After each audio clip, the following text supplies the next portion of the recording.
রাজনৈতিক পট পরিবর্তনের পর দেশে প্রবাসী আয়ের প্রবাহের ইতিবাচক ধারা অব্যাহত রয়েছে। সদ্য সমাপ্ত সেপ্টেম্বর মাসে মোট প্রবাসী আয় 240 কোটি মার্কিন ডলার ছড়িয়ে গেছে।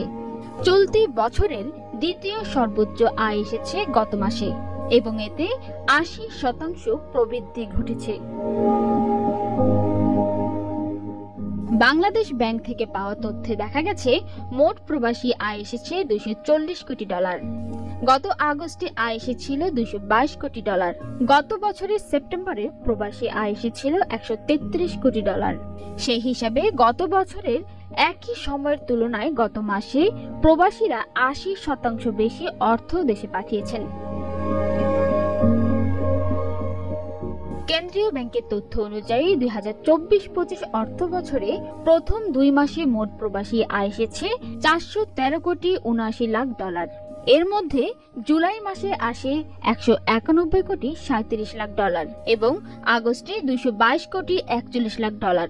মে মাসে প্রবাসী আয় এসেছিল 225 কোটি ডলার। চলতি বছরে সবচেয়ে বেশি প্রবাসী আয় এসেছে জুনে, যার পরিমাণ ছিল 254 কোটি ডলার। একক মাস হিসেবে গত 3 বছরের মধ্যে এটি ছিল দেশের সর্বোচ্চ পরিমাণ প্রবাসী আয় আসার রেকর্ড। এর আগে 2020 সালের জুলাইয়ে এসেছিল 259 কোটি ডলার।